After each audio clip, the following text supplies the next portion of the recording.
Bapak sekali lagi saya katakan Ustaz mengerti Alkitab saya, ya. Bapak nggak punya kapasitas untuk mengerti karena rohnya sudah berbeda.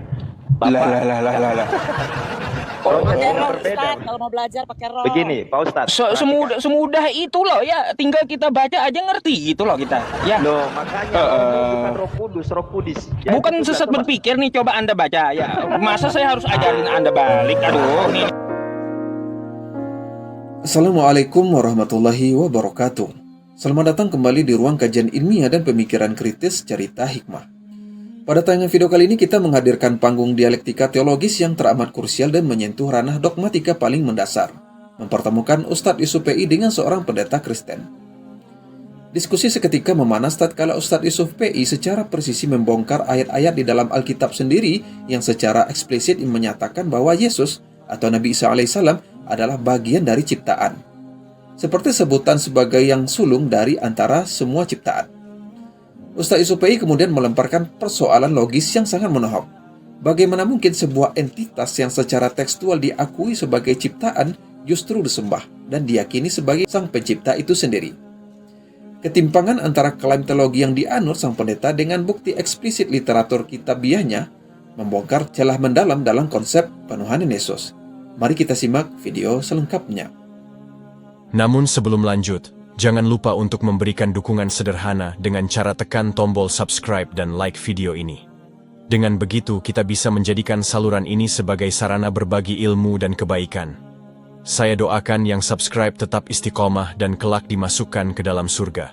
Baik, ya ini silakan. Kesimpulan Pak Ustadz mengatakan itu adalah ciptaan, itu bagaimana Pak Ustadz? Oh Boleh iya, dinarasikan supaya saya bisa bertanya. Silakan. Yesus itu adalah ciptaan berdasarkan dalam Bible itu sendiri, yaitu di dalam Wahyu 3 nomor 14. Nah, coba Anda buka dulu Wahyu 3 nomor 14.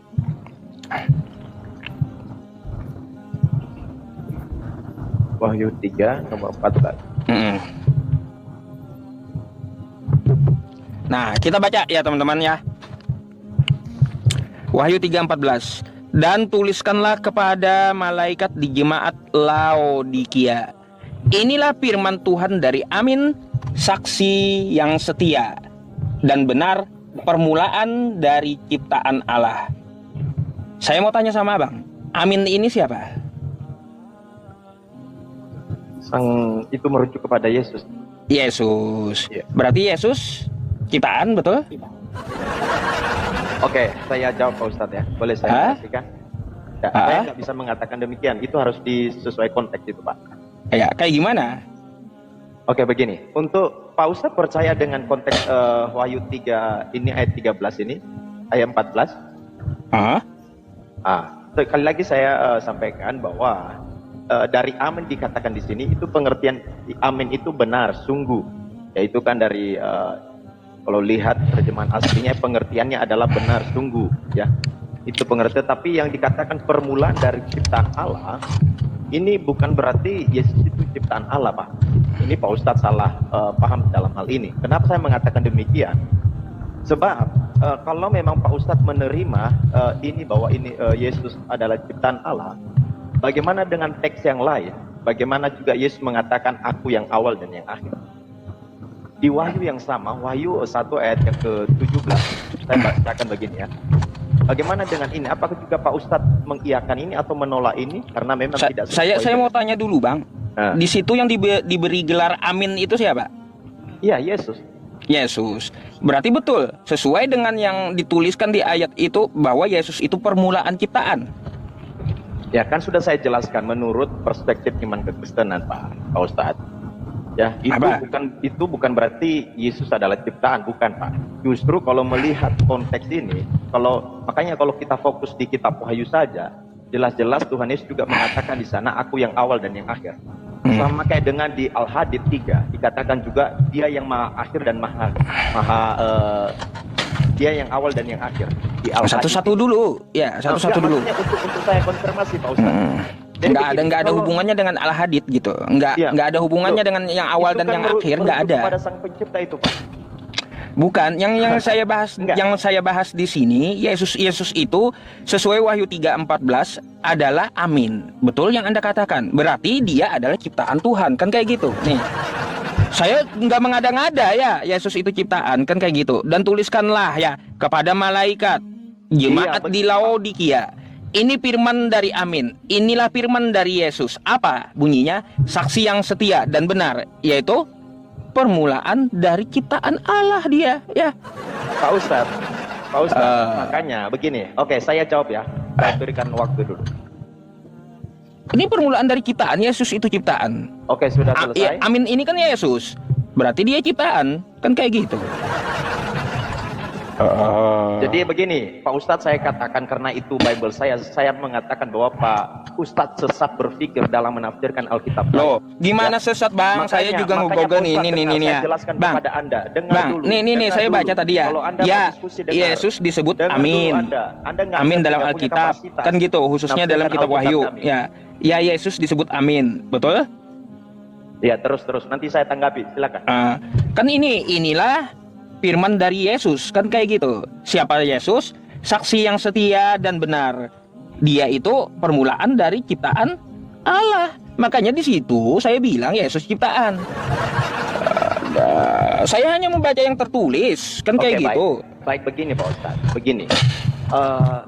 Itu Bible di dalam mengerti teks-teks Alkitab yang ada tidak seperti membaca Quran. Karena saya lihat Pak Ustadz muncul kesimpulan mengartikan teks tersebut karena Pak Ustadz berpikir itu Alkitab Quran. Bukan seperti itu, artinya ada metode yang harus diteliti sehingga dapat memahami dengan benar dan tepat akan setiap teks Alkitab yang ada. Kan sudah saya sampaikan tadi. Dari amin memang itu merujuk kepada Tuhan Yesus satu. Tetapi kalimat dikatakan diciptaan dari semula dikatakan tadi bukan berarti Yesus itu ciptaan. Itu salah Bapak. Ya, kalau kita melihat dari bahasa filsafat itu namanya logical fallacy. Bapak sesat berpikir. Kenapa? Itu permulaan dari ciptaan, bukan berarti Yesus adalah ciptaan. Bukan Pak, Bapak salah dalam hal itu. Nah, supaya Bapak terbantu, saya bantu Pak Ustadz mengambil data di dalam Wahyu. Tuhan Yesus mengatakan, aku yang awal dan yang akhir. Saya tanya kepada Pak Ustadz, siapa yang awal dan yang akhir itu di situ? Itu dia dapat wahyu. Tuhan Betul. semesta alam, Tuhannya Yesus yang awal yang akhir. Tuhannya Yesus maksudnya gimana? Iya, Yesus yang mengatakan firman Allah demikian. kan Nah, itu, Wahyu 1. Sesat berpikir di situ. Wahyu 1 ayat Bukan 17. sesat Coba. berpikir nih, coba Anda baca ya. Masa saya harus ajarin Anda balik? Aduh, nih nih nih. Nervous ya. Jangan Nih nervous, nih jangan grogi, ya. Pak Ustadz. Nih Santai Wahyu saja. 1 pasal 1 ya, teman-teman. Nih buka ya. Wahyu 1 ayat 17. Sabar dulu, jangan loncat ke 17 ya. Itu kok lari-lari Bapak. Ini dari awal perikop ya. Biasanya kan nyuruh saya tuh baca satu sekop kan gitu. Ya. Data yang saya sampaikan kepada Pak Ustadz. Mari kita baca satu sekop ya. Pak Ustadz dengar enggak? Wahyu 1 ayat 17. Wahyu 1 ayat 1 bukan itu. Coba, inilah wahyu Yesus Kristus yang dikaruniakan Allah kepadanya. Lari-lari. Di sini ya Yesus terima Katanya mau wahyu diskusi. dari Allah. Oke ya. Inilah wahyu Yesus Kristus yang dikaruniakan Allah kepadanya. Yesus terima wahyu ya di sini teman-teman. Apa bunyinya wahyunya? Nih ya bunyinya. Aku adalah Alfa dan Omega, firman Tuhan Allah, bukan firmanku, kata Yesus. Ya, firman Tuhan Allah, makanya Alfa dan Omega itu Tuhannya Yesus. Begini Pak Ustadz. Ada. Allah itu tanpa firmannya. Oke. Jadi itu yang dimaksud dulu. itu bukan Yesusnya, Bang. Ya, itu adalah firman yang dia dapat dari Tuhannya. Bapak sekali lagi saya katakan Ustaz mengerti Alkitab saya, ya Bapak nggak punya kapasitas untuk mengerti karena rohnya sudah berbeda. Bapak rohnya Pakai sudah roh berbeda. Ustaz, kalau mau belajar pakai roh. Begini Pak Ustaz, Semudah itu loh ya, tinggal kita baca aja ngerti gitu loh kita. Ya. loh makanya rohnya bukan roh kudus ya, perhatikan dulu, perhatikan. Bunda Mila ya, salam toleransi kok. Nggak apa-apa, Iya kita tapi adalah aneh, masa belajar harus pakai roh dulu? Gimana sih? begini Pak Ibu, begini Bunda yang saya hormati Pak Ustadz ya, jadi di dalam Bible itu kita hanya bisa menceritakan kebenaran ya sejauh mana Allah menyatakannya, selebih dari itu sesat kan begitu. Namun konteks yang Pak Ustadz nggak apa-apa, saya coba ambil data ya Wahyu 1 ayat 8 tadi. Pak Ustadz kan bisa melihat di situ, aku adalah yang awal dan yang alfa dan omega, yang awal dan yang akhir. Nah, kalau kita korelasikan Al-Hadid 3 dikatakan dia yang maha awal dan maha akhir. Bagaimana dengan itu, Pak Ustaz? Oh, mau korelasi ke situ, mau mirror ya. Ya kita cek aja dulu ya. Kalau Ya, silakan, ya silakan. kita cek aja. Kalau di situ dikatakan aku adalah Alfa dan Omega ya, firman Tuhan Allah, bukan Yesus ya, bukan Yesus. Kita harus cek gitu. Kita cek dulu apakah Yesus ini ada permulaannya atau tidak. Gitu. Karena dia yang awal, dia yang akhir, dia yang Alfa, dia yang Omega, betul? Nah, sekarang saya mau tanya, Yesus ini dia berasal dari mana? Dia yang awal dan yang akhir. Jadi nggak ada Ya. awal, nggak ada akhirnya. Langsung nongol gitu aja kah Yesusnya? Emangnya pemahaman Bapak Ustadz Allah langsung mengonol gitu tahun berapa Allah ada? Iya, Yesus Iya, kan coba. betul. Ya, Dia begini, itu Pak. dilahirkan Ustaz dari harus rahim paham. Maria, betul? Oh iya, jelas. Kalau Bapak dia lari dari kemana-mana, rahim fokus Maria dulu. berarti ada Allah permulaan, nggak cocok buat Yesus Saya sudah. tanya kepada Bapak Ustadz, Allah itu ada awalnya, ada akhirnya. Jadi Bang gini ya. Jadi gini, tunggu di dulu, Wahyu jawab ya, dulu. Wahyu Allah itu 1 nomor ada 8 awalnya, gugur ada dulu ya untuk Yesus Tunggu gitu ya. dulu. Anda nggak Gugur paham dulu gitu. Anda harus Allah akui dulu. mengatakan, Kalau dia Alfa dan Omega, dia yang awal, dia yang akhir, berarti gagal ini untuk Yesus karena Yesus punya Jadi pendengar permulaannya. dulu, Pak Ustadz. Ah, Pak Ustadz dengar dulu. Itu Yesus dinamakan Yesus ketika Allah menjadi manusia. Bapak Ustadz jangan salah paham. Allah itu nggak bisa dibatasi oleh ruang dan waktu. Maka ketika kita berbicara waktu, ya, maka dikatakan aku yang awal dan yang akhir. Sejak kekekalan Allah telah ada. Jadi kalau Pak Ustadz mengatakan Allah itu telah hadir di tahun sebelum Masehi, silakan, ada datanya demikian. Bang, saya nggak bahas sebelum Masehi, tapi Karena Yesus Bapak itu tanya dilahirkan permulaannya dari perutnya Maria, lalu Maria melahirkan yang namanya Yesus, betul kan? Perhatikan ya kalimat saya Pak Ustadz. Allah menjadi manusia. Berarti itu ada awal dan akhirnya? Ya, ada awal kalau menjadi, nggak cocok. Ya begini, karena memang kita berbeda keyakinan saudaraku. Sampai kiamat kita berbeda keyakinan. Nggak cocok, ngawur udah Anda. jelas-jelas. Kalau menjadi makanya itu kan berarti saya ada minta awal, udah. Makanya tak konfirmasi tadi. Al-Hadid 3 itu mengatakan dia yang maha awal dan maha akhir. Itu merujuk kepada siapa, saya tanya? Kepada Allah Subhanahu wa Ta'ala itu. Nah, Tuhan Yesus mengatakan Nggak bisa disamakan dengan Yesus karena Yesus dari rahim Maria. Itu maksud saya. Karena Yesus itu dari rahim Maria, masalahnya ada permulaannya. Nggak bisa makanya di situ penekanan saya, Bang. Kalau dia yang awal dan yang akhir ke Allah, karena Allah itu tidak diperanakan dan tidak beranak, kan kayak gitu. Sedangkan Yesus dari rahim Maria, dia punya awal, nggak cocok ke Yesus. Begini. Cuma Nah, kalau Anda gitu. mengatakan tadi bahwa ternyata yang awal dan yang akhir itu merujuk kepada Sang Pencipta. Tetapi di dalam ranah iman kami mengatakan bahwa Tuhan Yesus sendiri yang mengatakan aku yang awal dan yang akhir. Maka iman kami itu merujuk kepada, karena memang Yesus adalah Allah. Perhatikan, banyak teman-teman yang salah paham tentang iman kami, yang mengatakan bahwa oh iya dia kan manusia ya, masa manusia menjadi Tuhan? Enggak seperti itu. Allah menjadi manusia dalam tanda kutip karena memang ada janji nubuatan yang akan digenapi. Ya, begitu Pak Ustadz. Jadi tujuannya kenapa Allah menjadi manusia? Supaya bisa mati. Dengan kematiannya dapat memastikan setiap orang yang percaya kepadanya tidak binasa, melainkan beroleh hidup yang kekal. Misalnya Pak Ustadz menerima Yesus sebagai Tuhan dan Juru Selamat, pasti masuk surga. Itu tujuan kematian. Itu Allah ajaran menjadi siapa manusia. sih, Bang? Ajaran siapa kayak gitu? Ajaran Tuhan Yesus, Pak. Kapan Yesus ngajarin kayak gitu? Oke, saya Ya, inilah berdusta dalam segala hal ya. ada datanya Pak Ustadz. Di mana Yesus mengatakan ya dia adalah Tuhan? Mana? Oh, Anda mau Percaya minta- kepada mau dia minta sebagai formula Tuhan demikian. akan Oke. meraih hidup yang kekal di mana? Begini Pak Ustadz, dikatakan begini, akulah jalan kebenaran dan hidup. Tidak ada seorang pun yang dapat sampai kepada Bapa, sampai ke surga kalau tidak melalui Tuhan Yesus. Baik, Artinya stop. begini, Saya tanya itu dulu. adalah Yesus satu-satunya syarat untuk bisa masuk surga. Baik, saya tanya dulu. Dia Oke, ngomong kepada siapa untuk siapa itu? Oh ya jelas, waktu itu kepada orang-orang Yahudi dan Orang Yahudi, bukan untuk Kristen, bukan. Makanya saya bilang ajaran Anda bukan dari Yesus. Oh, Pak Ajaran Ustadz Kristen ya salah. Kristen, ajaran Yesus ya Yesus gitu. Pak Ustadz salah. Mm-mm. Salah. Begini, Saya kasih konfirmasi satu data saja ya untuk teman-teman dan untuk Pak Ustadz. Dikatakan begini ya.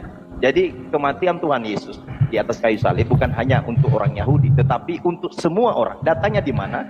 Di Matius 20 ayat yang ke-28 Pak Ustadz. Dikatakan begini, untuk memberikan nyawaku menjadi tebusan bagi banyak orang. Nah, garis bawahi, bagi banyak orang Pak.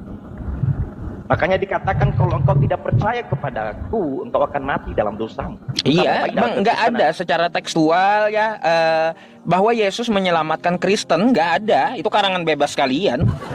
Kok bisa Anda mengatakan demikian? Ada. Mana ada? Yesus mengatakan, akulah jalan kebenaran dan hidup untuk Kristen. Nggak ada. Dia ngomong sama Filipus karena dia diutus hanya untuk Bani Israel. Matius 15 ya. Ini Bapak nggak percaya itu. Coba Anda buka Matius 15 ya. Nomor 24 dia hanya untuk Israel. Oke, saya oke, begini Pak. Bagaimana dengan Matius 20 ayat 28? Bapak nggak bisa terima juga itu? Bapak tolak itu. Yang satu Bapak terima, yang satu Bapak tolak karena nggak sesuai dengan idenya Bapak Ustadz. Matius berapa? Itu namanya nggak jujur. Matius berapa? Matius 20 ayat 28. Nah. Jadi memberikan nyawanya menjadi tebusan. Mana bagi ada banyak Ustadz orang. Bang, saya nimbrung sedikit Ustadz ya. Enggak ada yang disampaikan Ustadz Yusuf ini pakai ide logikanya dia. Semua itu bacaan. Nah, kalau seandainya di dalam Bible itu yang satu mengatakan A, yang satu mengatakan B, jangan Ustadz ini salahkan. Salahkan Biblemu karena memang terjemahannya itu amburadul. Itu Bang. Ibu yang ngaur itu, ibu yang loh, kok saya yang ngaur lagi? Bang, udah saya bilang. ada Yesus begini. itu mengatakan bahwa dia itu diutus untuk umat Kristen, nggak ada. Semuanya itu dari awal sampai akhir itu untuk Bani Israel. Yesus itu cuma untuk Bani Israel, selesai. Iya, Kristen karena itu ibu datang kurang belakangan. Tunggu dulu, literasi, selesai makanya dulu. ngomong demikian. Saya selesai dulu. Oh, ya, Kristen silakan. itu datang belakangan waktu Paulus. Jadi kalian itu sebenarnya kalau dilihat konteksnya antara ajaran Kristen sama ajaran ajaran Yesus, ajaran Kristus namanya, itu bertentangan sekali, isinya berbeda. Boleh kita jajarkan nanti Ustadz juga di luar kepala. Oke, coba tunggu, saya kejar omongan ibu. Ibu bilang tadi Kristen itu ajaran Paulus, di mana datanya? Silakan. Nah, ini dia Ustadz, gampang sekali kalau kau lihat Yesus. Ibu harus mempertanggungjawabkan. Sebenarnya ibu dari tadi ngoceh tanpa data, nggak mengerti. Iya, sekarang begini, kalau memang silakan. itu ajaran Paulus, apa yang Anda harus lakukan? Iya, silakan datanya. Saya akan konfirmasi ibu itu benar atau tidak. Jangan-jangan ibu sesat, nggak ngerti. Makanya saya hadir untuk kasih pengertian sama ibu. Nah, sekarang satu contoh aja. Yesus menggenapkan hukum Taurat, sementara Paulus membatalkan hukum Taurat. Itu bagaimana tuh? Satu dulu contoh. Ibu kok lari-lari kemana-mana? Loh, itu contoh. Katanya minta contoh. Ini katanya Kristen ajaran Paulus. Di mana dikatakan Paulus itu ajaran Kristen? Ya makanya saya kasih contoh. Paulus itu membatalkan hukum Taurat. Jangan contoh langsung, datanya di mana? Lah itu data di Bible Anda bahwa Yesus itu menggenapkan hukum Taurat dan Paulus itu membatalkan hukum Anda Taurat. bernarasi liar. Sebentar. Ustadz, coba saya minta tunjukkan itu Ustadz di Paulus yang membatalkan hukum Taurat. Biar kita beberkan satu-satu. Efesus 2 nomor 15. Nah, baca tuh Efesus 2 nomor 15. Iya, silakan bernarasi. Ibu yang punya narasi. Nah, saya lagi ngedrive. Kau bacalah Bible kau. Kenapa malas sekali? Berarti ibu kerja aja dulu, nggak usah diskusi ini. Ya nggak apa-apa. Kebenaran Saya itu. hafal Nanti isi ibu Bible. celaka di jalan. Cuma saya nggak hafal ayatnya. Tunggu dulu. Yang dulu. Anda bicarakan adalah kebenaran. Kalau Anda sungguh-sungguh mau belajar, berhenti dulu, belajar baik-baik. Ya, berhenti. Takutnya ibu celaka nanti. Nah, kau yang celaka karena kau sesat itu. Loh, itu kan mengikuti penyesat. ajaran Paulus. Oke, Penyesat saya mengatakan sesat. biar Ustaz, Itu keluar dari biar mulut saya ibu. hajar nih orang. Nah, silakan tunggu, ibu saya keluarin minggir datanya. dulu. Ibu minggir dulu, kita Udah, diskusi dengan baik. nggak usah ngajarin saya, nggak usah. Kau mulai nangis ini. Tunggu, saya bacain itu ya. Saya bacakan bahwa ajaran Yesus dan ajaran Paulus itu beda. Lanjut dulu Ustaz, saya cari data nih. Berhenti dulu nanti. Nggak usah ngajarin, nggak usah. Takutnya ibu celaka nanti. Ya, Pak Ustaz, setuju Pak Ustaz. Kau tunggu sebentar. Takutnya cari-cari data, drive Ustaz, lanjut aja dulu sebentar Ustaz. Biar saya cariin dia. Kasihan Biar ibu nanti. Ayo lanjut Ustaz sebentar. Biar kita bacain tuh. Iya, mari kita diskusi. Kita orang-orang yang akademik ya. Tentunya kita merujuk kepada sebuah data, begitu. Iya. Tadi kan saya membantah ya apa yang Anda katakan. Yesus mengajarkan bahwa dia akan menjamin Kristen. gitu untuk selamat. Itu saya bantah dulu kepada Anda, karena Yesus saya bilang tidak kenal Kristen. Tidak mengajarkan seperti Anda yang di dalamnya konsep ketuhanan Tritunggal 3 dalam 1. Nggak pernah Yesus mengajarkan kayak gitu. Nah, itu tanggapan saya. Udah, saya dapat nih Ustadz, biar saya tanggapin. Dia nganggap saya nih cuma bisa ngomong tapi nggak bisa membuka data. Iya, tapi Ibu Bila berhenti dulu.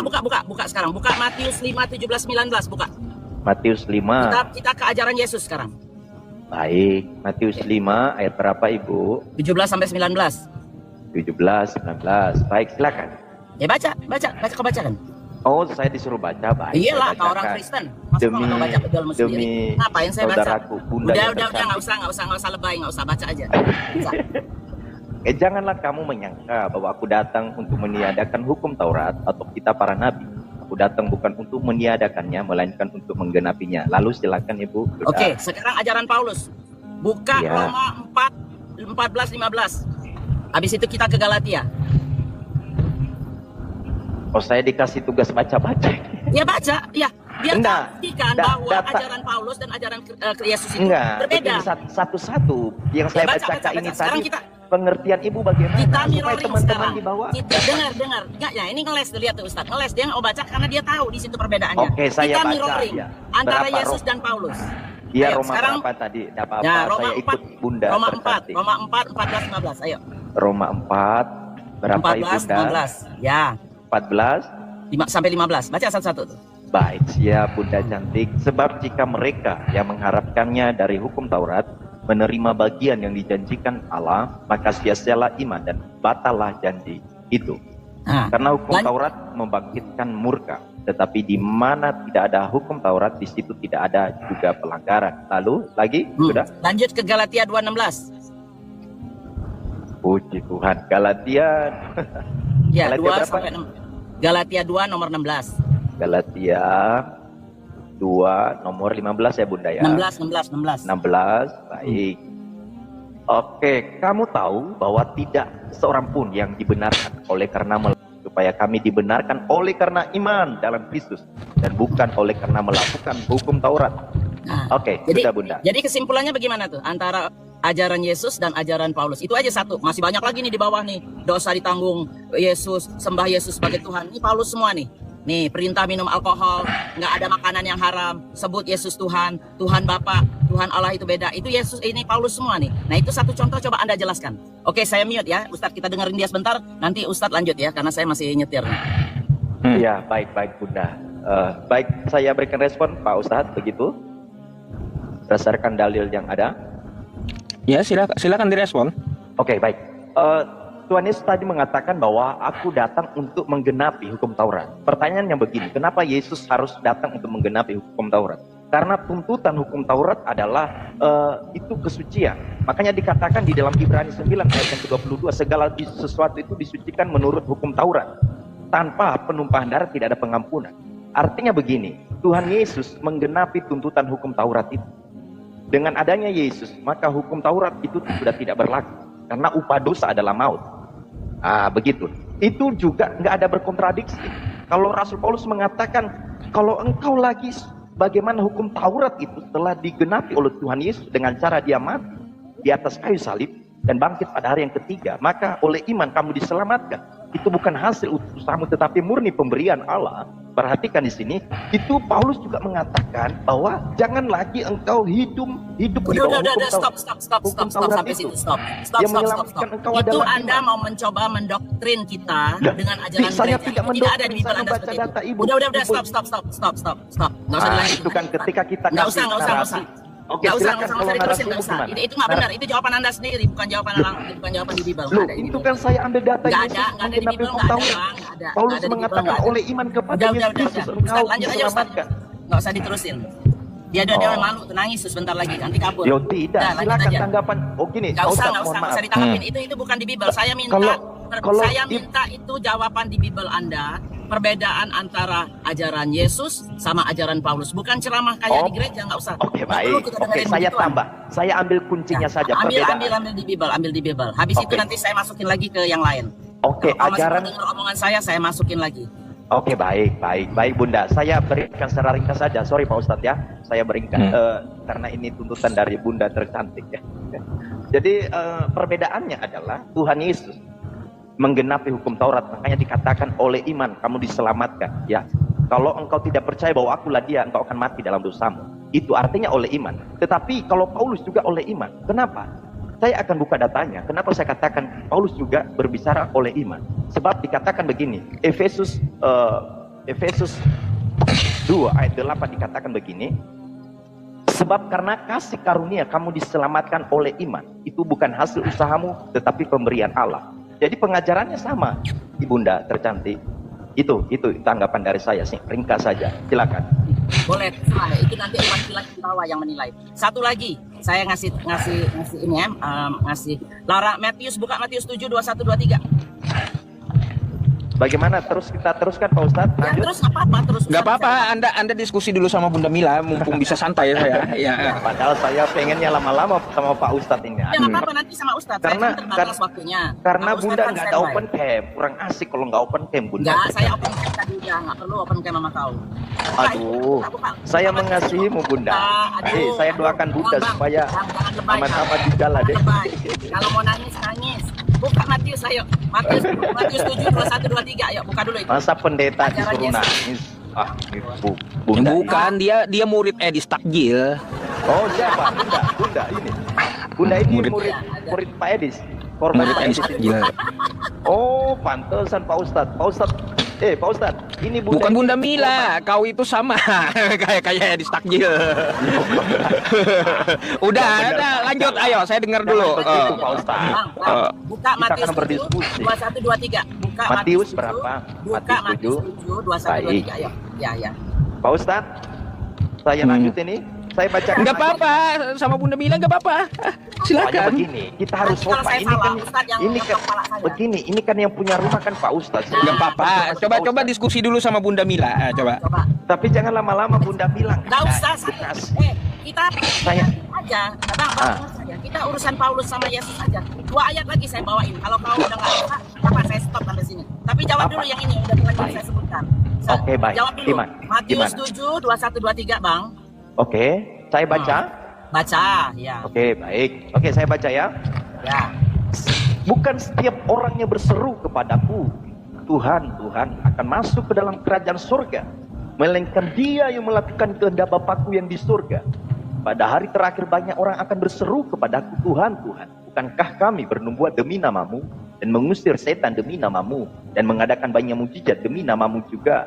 Pada waktu itulah aku akan berterus terang kepada mereka dan berkata, aku tidak pernah mengenal kamu, menyalah daripadaku, kamu sekalian pembuat kejahatan. Oke, sudah Ibu Bunda. Ya. Nah, sekarang apa kata Paulus? Coba buka Markus 16-18. Bandingin, kita sekarang mirroring. Jadi Anda tahu persis bagaimana Paulus, bagaimana Yesus, dan Anda bisa mengambil kesimpulan bahwa Kristen ini pengikut daripada Paulus. Nah, baca dulu nih Markusnya sekarang. Markus berapa tadi? Markus 16. Markus 16. Nomor 16-18. Nah, jadi yang tadi Yesus bilang sudah tahu ya. Siapapun yang bernubuat atas namaku, menyebut aku Tuhan, mengusir iblis pakai namaku, itu artinya gimana? Dilarang. Nah, sekarang Paulus bilang apa coba? Nah, kita sebutkan Paulus. Ini Markus bukan ini Markus bukan Paulus ini Bunda. No, Markus itu zaman Paulus sudah. Buka dulu Markus 16 18.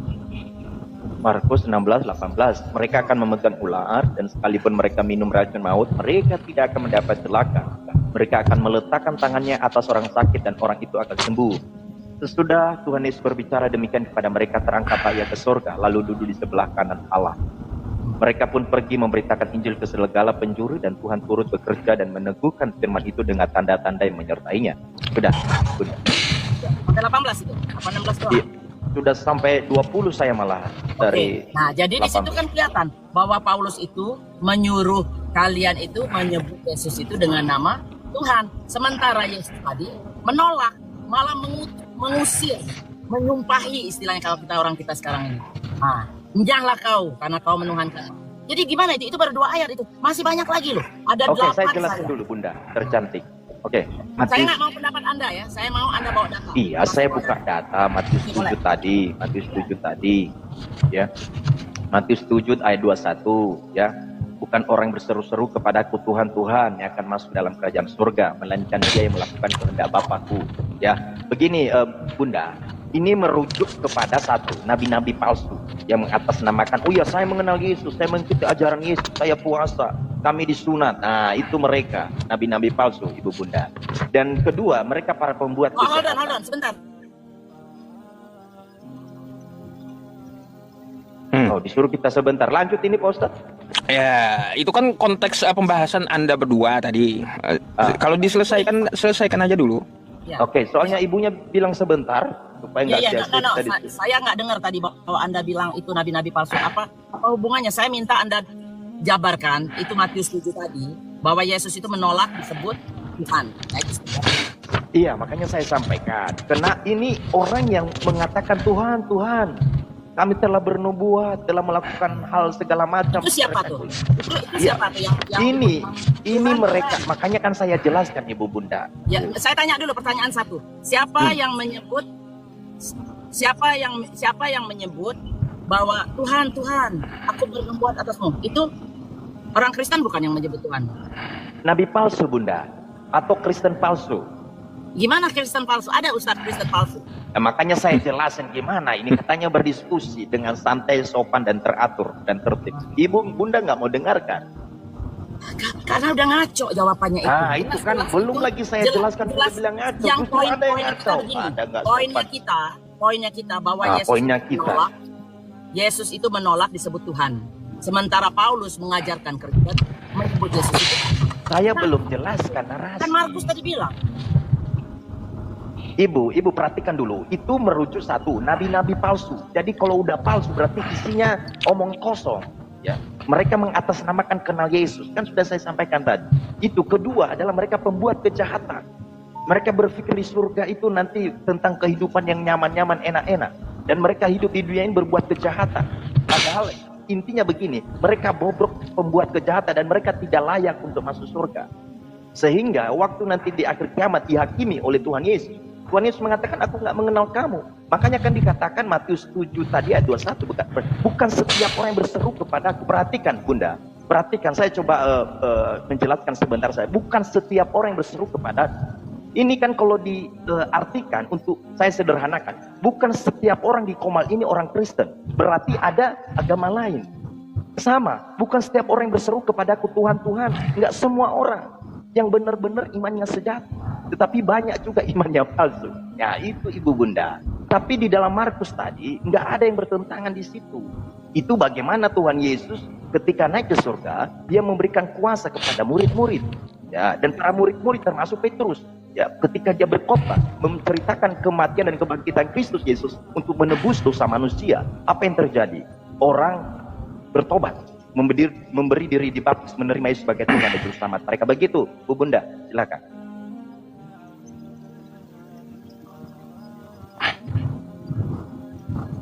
Monitor, Bunda cantik. Jeda. Dia karena di jalan Pak Ustadz, beliau lagi drive. Kalau ya lagi ngedrive, lebih baik fokus dulu gitu. Ya, kita sama Pak Ustadz aja sudah. Makanya kan saya bilang tadi lebih enak saya sama Pak Ustadz yang saya hormati, yang saya hargai. Silakan Pak Ustadz. Gini Bang, Bun, saya ambil alih ya. Saya coba berbalik ke awal ya, tentang pembahasan masalah Yesus adalah ciptaan. Coba saya membawa Anda ke logika dulu ya. Logika. Nih begini ya. Saya mau bertanya satu-satu dan tolong dijawab secara ringkas. Secara logika kayak gini. Apakah di Kristen manusia itu ciptaan? Ya, setuju. Sekarang yang kedua, apakah Yesus itu adalah manusia? Setuju. Baik. Yang ketiga, kalau Yesus itu adalah manusia, manusia adalah ciptaan, berarti Yesus ini adalah manusia ciptaan, betul? Oke, begini Pak Ustadz, saya kalau langsung dipotong diminta jawaban begitu nggak bisa. Lah, kok begini? Untuk mengikuti pola Pak Ustadz nggak boleh begitu. Pak Ustadz perhatikan begini. Iya. Perhatikan. Saya coba menjelaskan dengan pertanyaan. Apakah Allah itu ciptaan? Bukan. Ah. Ketika Allah menjadi manusia, apakah Allah itu ciptaan? Nggak pantas Allah jadi manusia, Allah jadi itu. Itu salah, pertanyaan yang salah. Loh, tunggu dulu, Nggak nyambung Pak itu, Ustadz. karena apa? Konsepnya apa? Tunggu dulu, Allah tunggu itu dulu. bukan manusia masalahnya. Begini, Pak Ustadz. Kenapa Allah mau menjadi manusia? Pak Ustadz kok larang-larang? Emangnya Pak Ustadz siapa? Kan ini pertanyaan umum toh. Ya. Apakah manusia ciptaan? Ciptaan kata Anda. Kan gitu. Manusia ciptaan, baik. Ya. Terus apakah Yesus itu manusia? Manusia kata Anda. Baik, pertanyaan ketiga. Berarti Yesus yang manusia ini adalah ciptaan. Betul atau salah? Kan gitu. Loh, kenapa Ustadz memakai kalimat berarti? Nggak bisa begitu. Itu menyimpulkan, membuat kebenaran sendiri itu sesat itu. Pak Ustadz. Bukan sesat. Kan bukan juga saya menyimpulkan. Saya buang pun Nah, kosakata itu berartinya nggak merubah makna, enggak. Loh, karena Pak Ustadz punya kesimpulan sendiri. Ah, ya nggak sudah ada gini. data. Begini. Ya, coba Begini, ya. Tunggu dulu. Awal tadi saya menanyakan kayak gini, Bang. Ya. Oke, baik. Manusia apakah ciptaan? Ciptaan. Yesus itu apakah manusia? Manusia, kata Anda. Kan gitu. Yesus manusia ini adalah ciptaan? Betul atau salah? Salah. Yesus Ya, manusia salah. bukan ciptaan. Bukan ciptaan, katanya manusia Iyo. ciptaan tadi. Begini, Pak Ustadz, itu namanya menggiring di dalam kesesatan berpikir, nggak jalan logika saya. Begini, ketika kita mengatakan Allah itu tidak diciptakan, itu ada datanya, karena Dia yang awal dan yang akhir. Ketika dikatakan manusia itu ciptaan, ada datanya, Allah yang menciptakan manusia. Tetapi ketika kita mengatakan Yesus, Allah menjadi manusia, itu ciptaan, nggak ada datanya, Pak Ustadz. Jadi sorry, No. saya nggak bisa biarkan itu. Bang, gini, kenapa saya membawa hal tersebut sesuai dengan apa yang saya sampaikan di Wahyu 3 nomor 14 tadi. Dia adalah Ustadz, permulaan kembali dari ciptaan. Makanya saya ajak Anda dengan logika Anda gitu ya. Manusia. Ya, manusia adalah ciptaan. Habis itu Yesus. Yesus ini manusia atau bukan? Manusia kata Anda. Baik, berarti ya ini nggak perlu pakai kata berarti nih ya. Saya tinggal kayak gitu ya. Pertanyaan yang ketiga, Yesus manusia ini ciptaan, betul atau salah? Bukan. Makanya perhatikan untuk bisa memahami. Ada. Begini, Pak Katanya Ustadz, manusia tunggu ciptaan. Iya. Yesus itu manusia. Iya. Lalu Terus yang menyimpulkan Yesus itu ciptaan siapa, Pak Ustadz kan? Bukan data. baik, berarti Ah. kalaunya Anda menyangkali bahwa Yesus bukan ciptaan, berarti jawaban Anda 1 dan 2 tadi ngalor ngidul gitu. Enggak, justru saya yang ada datanya semua, Pak Ustadz. Perhatikan. Coba Allah Bang ya. adalah yang awal dan yang akhir. Tunggu. Manusia adalah ciptaan. Nah, dikatakan Allah menjadi manusia, firman itu menjadi manusia. Artinya, ya Allah itu Saya nggak nanya itu, Bang. Loh, ini untuk begini karena saya Saya nggak berbicara nanya data kepada itu. Pak Ustadz, kepada teman-teman yang di bawah. Artinya begini, Allah awal yang akhir, oke? Manusia ciptaan, semua ada datanya. Firman itu menjadi manusia, Allah menjadi manusia, ada datanya. Yohanes 1:14. Jadi semua saya menyampaikan data, Pak Ustadz. Sementara Pak Ustadz hanya menyimpulkan dari ketidakadaan data. Begitu. Iya, itu kan menurut kekristenan. Oke, kita nggak perlu bantah karena saya belum ke kitab suci masalahnya, kan kayak gitu. Oke, begini. Ya. Sekarang kita gantian bertanya, boleh Pak Ustadz? Nah, boleh Oke, ya. baik. Boleh. Jadi selama saya berdiskusi ke teman-teman ya, Pak Ustadz, ya teman-teman Muslim juga mengatakan bahwa ada yang mengatakan ada konsep penghapusan dosa, ada juga mengatakan tidak ada. Bagaimana itu Pak Ustadz? Sebagai Pak Ustadz kan tentunya lebih paham. Silakan. Maksudnya penghapusan dosa? Iya, ada konsep penghapusan dosa dengan adanya misalnya maaf ya, kayak mencium batu menghapus dosa. Itu bagaimana dengan konsep-konsep begitu? Silakan. Kalau untuk konsep menghapus dosa, Allah menghapus dosa. Terus apa juga yang mau dipermasalahkan? Enggak, karena saya minta penjelasan dari Pak Ustadz, karena saya selama ini kan mau tanya kepada ahlinya, karena saya rasa Pak Ustadz. Ya iya, nggak ada dosa itu ditebus, tapi dihapus. Oh, dihapus. Dengan Iya. cara apa Pak Ustadz? Dengan cara ya taubatan nasuha. Ya ayyuhalladzina amanu tubu ilallahi taubatan nasuha asa rabbukum ayyukaffir ankum sayyi'atikum wa yudkhilakum jannatin tajri min tahtihal anhar. Nah, tuh dalilnya.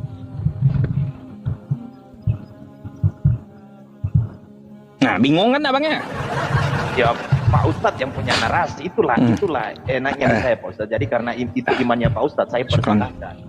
Ya itu bang, ya kalaunya di Islam konsepnya itu bukan penebusan, tapi menghapus. Kalau menebus kagak hilang-hilang, ya kalau dihapus pasti hilang, gitu. Iya. Contoh ya, Anda mau penebus atau penghapus? Kita gadai HP ini di pegadaian, kita tebus di pegadaian, tetap juga bendanya HP. Mau kita gadai kemanapun ya, tetap juga ini bendanya HP. Tetap ada gitu. Mau ditebus berapa kali pun tetap bendanya HP.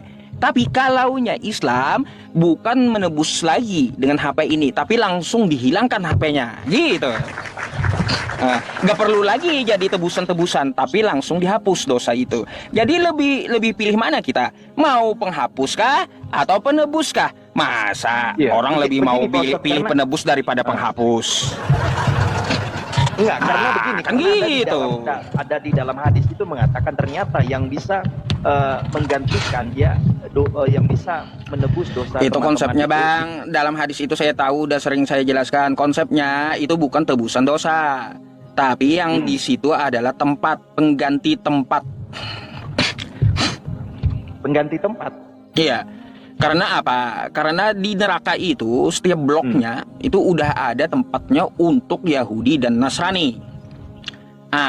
Cuma Islam yang berdosa besar, dia sementara ditempatkan di situ karena dosanya. Penghuni kekalnya nanti Yahudi dan Nasrani itu, ya. Gitu. Ya, ada datanya mengatakan demikian, boleh Pak? Ya ada. Boleh dibacakan? Ada. Anda minta carikan data yang seperti apa? Ya seperti yang Pak Ustaz sampaikan jelas. Iya, maksudnya jadi penebus tempat tadi kan? Iya, maksudnya karena kan ada dikatakan begitu yang menjadi penebus yang menggantikan itu melalui orang Nasrani dan Yahudi kan ada data. Oke. Kok jadi ini saya kami yang bukannya korban gitu Pak Ustaz di dalam data-data tersebut. Oke. Ustadz saya izin mute ya Ustadz. Silakan Bud. Hewan Villa yang belum follow saya tolong di follow dong. Biar kita lebih berkibar lagi muslim-muslim ini. Nih ya. Mari kita baca bang ya.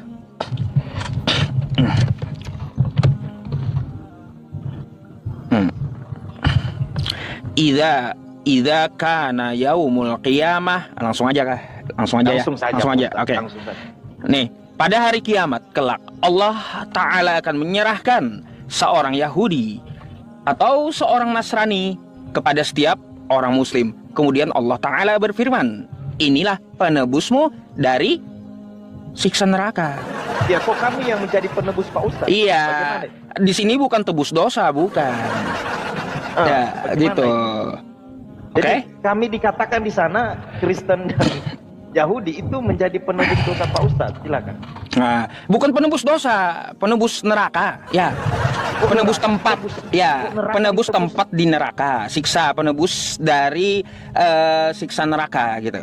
Tunggu, aku belum paham Pak Ustadz. Katanya kan Al-Quran itu menjelaskan segala sesuatu. Makanya saya tanya kan begitu. Bukan menjelaskan segala sesuatu mau Anda, bukan. Loh. Yang menjelaskan segala sesuatu itu contoh seperti menjelaskan segala sesuatu tentang permasalahan hukum waris. Bukan segala sesuatu begini. Maunya Anda, bukan. Nah, tentunya maunya Pak Ustadz juga tidak apa-apa. Karena kan Pak Ustadz yang di dalam bidangnya kan begini Pak Ustadz. Pertanyaan saya adalah, dikatakan Yahudi dan Nasrani menjadi penebus dari api siksa neraka itu. Nah maksudnya itu bagaimana ceritanya? Maksudnya itu kenapa kok Nasrani Yahudi jadi korban, jadi tumbal juga? Bukan jadi korban. Allah udah tetapkan mereka itu innalladzina kafaru min ahlil kitabi wal musyrikina fi nari jahannam. Tuh, ya, sesungguhnya orang-orang kafir dari ahli kitab dan orang-orang musyrik, mereka akan masuk neraka jahanam dan mereka kekal selama-lamanya di sana. Jadi penghuni aslinya ya ada bang neraka itu ya. Jadi kalaunya penghuninya sudah mau masuk ya ditempatkan di dalam neraka, maka ya diangkatlah yang muslim tadi, gitu maksudnya. Nah gitu. Definisi penghapus dosa teman-teman muslim itu nggak ada, bukan penebus dosa di situ, nggak ada hubungannya dengan penebusan dosa bang. Itu penghapus dosa itu Nasrani itu jadi tumbal. Bukan, di situ nggak ada masalah menebus dosa, nggak ada. Di situ masalah siksa neraka masalahnya. Iya, jadi artinya kami yang menyelamatkan teman-teman Pak Ustadz dari siksaan dari neraka itu karena kami yang Bukan. menghapus. Makanya dengarkan ya. Oke, baik, silakan. Dengarkan, orang kafir, Nasrani dan Yahudi, ketetapan Allah tempatnya di neraka, gitu. Ya, tempatnya udah disediakan Allah di neraka. Selama mereka itu belum menempati di neraka, ada muslim yang menempati tempat mereka. Maka Allah berikan pemilik tempatnya digantikan dengan muslim tadi. Jadi menebusnya nebus tempat, bukan tebus dosa. Ditukar. Enggak, Karena ada apa? dijelaskan itu Karena menebus Allah tempat, sediakan ya neraka itu untuk orang kafir, bukan untuk orang muslim. Berarti tadi tulisannya kurang lengkap ya, karena nggak ada berbicara tempat di sini. Nih, nih. Inilah penebusmu dari siksa api neraka. Iya. Oke? Iya. Kita menjadi Kalau yang udah penebus, neraka Pak Ustadz. ini, Bang ya, neraka ini menunjukkan satu tempat siksaan ya. Ya enggak, penebus Nah itu, gitu, Pak Ustadz, neraka kalimat- itu kalimat penebus sebuah itu tempat gimana? penyiksaan. Oh, ya baik-baik. Berarti begini Pak Ustadz. Ternyata kan kalau kita merujuk data-data surat Maryam 7172, dikatakan bahwa teman-teman yang muslim khususnya akan berkunjung dulu di neraka. Itu berapa Oh lama? enggak, kalau Maryam 71 itu kepastian Kristen masuk neraka itu. Loh, itu merujuk kepada muslim itu. Oh bukan. Kalau Maryam 71 merujuk kepada Kristen itu. Lah, kok teman-teman Pak Ustadz, ada Pak Ustadz Alif bilang itu muslim dulu yang masuk, itu melewati jembatan rambut di belah dulu, disuruh kayak lewat gitu. dengan bernari-nari atau bagaimana, gimana? Mau Kok saya beda-beda? jelaskan nggak? Mau saya jelaskan nggak? Silakan jelaskan kepada kita. Kata Anda kan Maryam 71 tadi itu ya. Iya. Wa im minkum illa wariduha kana ala rabbika hatman maqdiyya. Ya, tidak ada seorang pun yang tidak melewatinya, tidak mendatanginya, yaitu neraka. Itu adalah suatu ketetapan dari Tuhanmu, betul? Iya. Jadi Oke. Tuhan tetapkan untuk masuk neraka muslim. Iya, minkum. Di situ ada nggak Allah menyebutkan umat Islam? Tuh, Kalau ini- Anda merasa orang. Wa im minkum. Nah, kan kayak gitu. Tidak ada seorang pun. Kalau Anda merasa orang, apapun agama Anda melewati neraka. Kecuali Anda ngaku Anda adalah hewan, baru nggak lewat gitu. Kalau Anda ngaku adalah orang, mau agama apapun, semuanya pasti melewati neraka gitu, mendatangi neraka. Tunggu dulu, ini dirujuk kepada siapa? Ke muslim atau ke semua orang? Baik. Nah, jadi di situ Bang, kita memahami konteksnya dari beberapa tafsir gitu ya. Nah, kalau tafsir betulnya itu dirujukan kepada sahabat Nabi. Oke? Oh, ini sahabat Nabi kan untuk Iya, Nabi. kepada sahabat Nabi. Ya diceritakan ya semua orang akan melewati sirat. Itu tafsir secara tafsir ya. Saya paham tafsirnya dalam kepala gitu. Tapi kenapa saya katakan kepada Anda itu adalah jaminan Kristen masuk neraka? Karena kosakata kum itu ya Bang ya, kosakata kum selain kepada Nabi, sahabat Nabi, kosakata kum bisa kita pakai global gitu. Kenapa Global. bisa mengatakan demikian? Iya, Untuk karena global. Karena yang dimaksud kum adalah domir, Bang. Ya, gitu, domir itu dalam di bahasa kiper. Arab. Jadi kalau kita ingin contoh mengucapkan assalamualaikum. Nah, kum kan gitu. Untuk mereka gitu. Domir untuk mereka. Oh, Kalau assalamualaikum kita itu mengucapkan semua. satu saja assalamualaika. Gitu bahasanya. Nah, makanya jadi kum begini. itu kalau Anda merasa masih orang gitu ya, kalau Anda merasa masih orang, Anda pasti mendatangi neraka. Nggak pandang urusan agama Iya, gitu. artinya begini. Oke. Ini kan saya yakan ini nggak pandang agama Islam, Buddha, Hindu, semua orang kan di sini. Baik. Artinya begini, ternyata juga muslim yang masuk di situ. Semua Bang yang namanya manusia, bukan cuma muslim manusia, makanya Artinya, disebutkan begini, orang. tunggu dulu. Berarti kan tidak ada jaminan untuk masuk surga. Sebentar dulu Bang ya. Di situ kan kita tidak ada bawa agama dulu gitu. Kalau yang ngakunya orang pasti mendatangi neraka, oke? Ya, silakan. Nah, baik. Nah, sekarang kosakata mendatangi neraka. Bang, mendatangi itu belum tentu masuk.